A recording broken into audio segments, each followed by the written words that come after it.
Supreme কোর্টে আজকে I-PAC মামলার শুনানি হতে পারে। অন্যদিকে প্রতীক জৈনের স্ত্রী এবং ভাইকে ইতিমধ্যেই নোটিশ পাঠিয়েছে ইডি। আজ তাদের দিল্লিতে ইডি দফতরে হাজিরা দিতে বলে প্রতীক জৈনের স্ত্রীকে এবং ভাইকে তলব করা হয়েছে। স্ত্রী বারবি জৈন এবং ভাই পুলকিত জৈন তাদেরকে সমন পাঠানো হয়েছে।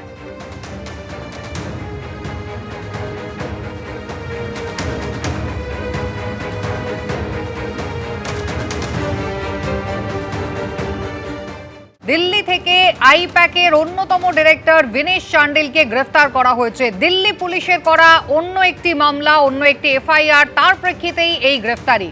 হাওলা মামলায় দিল্লি পুলিশের এফআইআর এর ভিত্তিতে ইডি মামলা করে, ইসিআইআর দায়ের করে এবং তার ভিত্তিতে গ্রেফতার করা হয়েছে বিনেশ চান্ডিলকে। 28 মার্চের সেই মামলায় বিনেশকে গ্রেফতার করেছে ইডি। 10 দিনের হেফাজত হয়েছে। হাওলার মাধ্যমে প্রায় 50 কোটি টাকা বেআইনি লেনদেনের অভিযোগ রয়েছে বিনেশ চান্ডিলের বিরুদ্ধে। তদন্তে নেমে একাধিক ব্যক্তিকে জিজ্ঞাসাবাদের সূত্রে গ্রেফতার করা হয়েছে তাকে।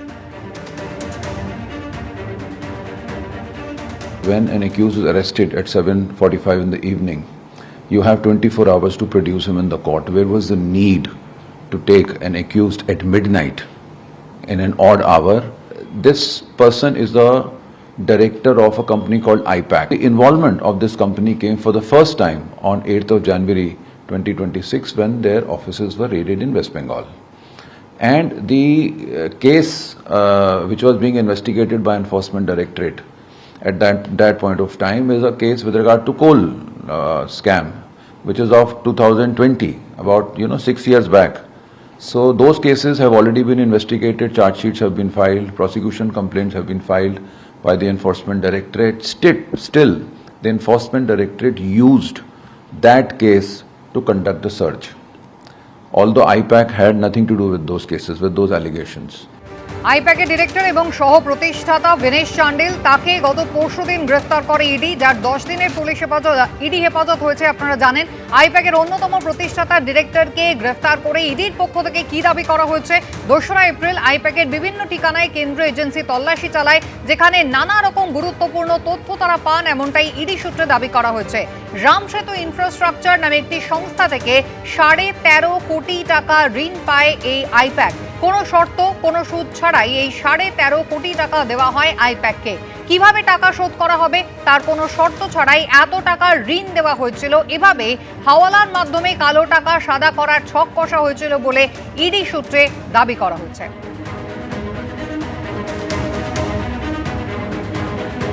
8ই জানুয়ারির ঘটনা আপনাদের মনে থাকবে, যেখানে কলকাতায় প্রতীক জৈন আইপ্যাকের কর্ণধার, তার বাড়ি এবং অফিসে ইডি তল্লাশি চালায়। সেটাও একটা কয়লা পাচার তদন্ত ছিল এবং সেই ঘটনার সঙ্গে এই গত পরশু বিনেশ চান্ডিল, এই ঘটনার কি আদৌ কোনো মিল রয়েছে? ইডি সূত্রে জানা যাচ্ছে 8ই জানুয়ারি ইডির তল্লাশির পরে সমস্ত নথিপত্র তথ্য ডিলিট করার নির্দেশ দিয়েছিলেন বিনেশ চান্ডিল। আর এই প্রেক্ষিতেই ফের একবার অভিষেক বন্দ্যোপাধ্যায় সেন্ট্রাল এজেন্সি যেগুলি রয়েছে সেগুলিকে অপব্যবহারের অভিযোগে সরব হলেন। অভিষেক বন্দ্যোপাধ্যায় বলছেন, যখন ইচ্ছে নরেন্দ্র মোদী, অমিত শাহ ইডি পাঠিয়ে দিচ্ছে। একদিকে হাইকোর্ট, সুপ্রিম কোর্ট, আর অন্যদিকে মমতা। নরেন্দ্র মোদী যখন ইচ্ছা ইডি পাঠিয়ে দিচ্ছে, সিবিআই পাঠিয়ে দিচ্ছে। একদিকে নরেন্দ্র মোদী, অমিত শাহ, শয়ে বিজেপির নেতা, তার সাথে ইডি, তার সাথে সিবিআই, তার সাথে কেন্দ্রীয় বাহিনী, তার সাথে সুপ্রিম কোর্ট, তার সাথে হাইকোর্ট, তার সাথে অর্থবল। হাওলার মাধ্যমে কয়লা পাচারের টাকা গোয়ার নির্বাচনে ব্যবহার হয়েছে তো জানা কথা। ব্যবস্থা নিতে এত দেরি হলো কেন, এই প্রশ্ন তুলেছেন শুভেন্দু অধিকারী। আইপ্যাকের ইডি গ্রেফতার হয়েছে কয়লা কাণ্ডে, সবাই জানে তো। কয়লার টাকা হাওলার মাধ্যমে নিয়েছিল গোয়া নির্বাচনে, সবাই জানে। এটা নতুন কি আছে, এত দেরি তো হলো কেন? অন্যদিকে মমতা বন্দ্যোপাধ্যায় তিনি একবার ফের আক্রমণ করে বলছেন, সবাইকে ধমকাচ্ছে, সবাইকে জ্বালিয়ে দেব বলছে, তৃণমূল কর্মীদের গ্রেফতার করতে বলছে, মধ্যরাতে ইডি সিবিআই রেড করছে। সবাইকে ধমকাচ্ছে, সবাইকে চমকাচ্ছে, সবাইকে জ্বালিয়ে দেব বলছে। তৃণমূল কংগ্রেস কর্মীদের সব গ্রেফতার করুন অর্ডার দিচ্ছেন।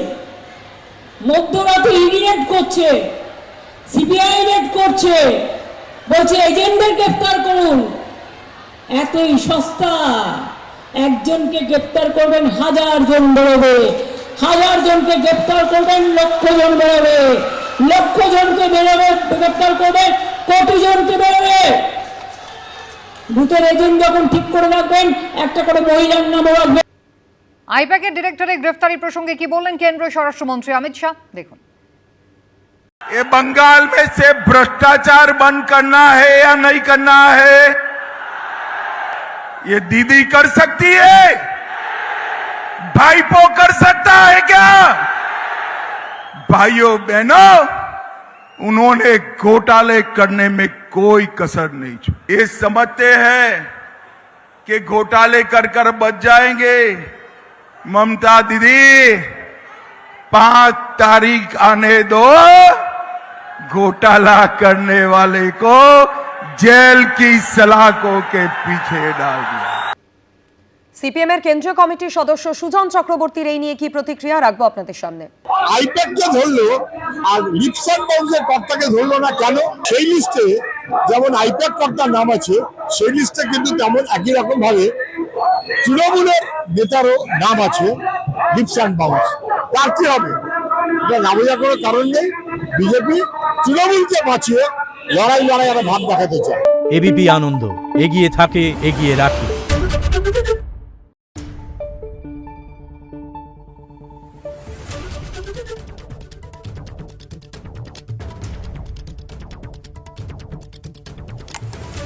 Thank you.